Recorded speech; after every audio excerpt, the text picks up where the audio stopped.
ومن مبلغ طغيان بني إسرائيل وجحودهم أن مروا بقوم يعبدون الأصنام، فأرادوا من موسى أن يصنع صنما لهم يعبدونه، وكان ذلك لعظيم جهالتهم، فغضب موسى منهم غضبا شديدا.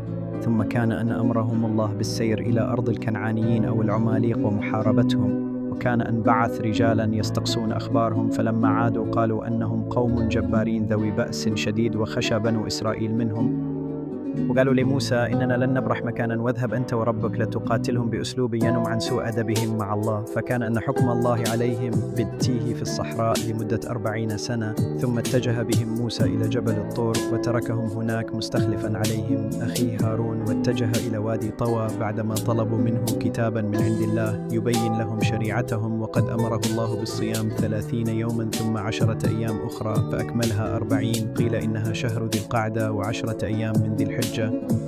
ونزل موسى في نفس المكان اللي تلقى فيه نبوته ومعجزاته من قبل، وهناك طلب أن يرى الله جهرة، فقال له الله: إنك لن تراني، لكن إذا استطاع هذا الجبل الثبات فيمكنك رؤيتي. وتجلى الله للجبل فسقط الجبل دكا وقد تفتت، وخر موسى مغشيا عليه بعدما هاله المنظر. فلما أفاق بفضل الله استغفر الله تائبا، وقد نزلت التوراة على موسى في شكل ألواح موسى.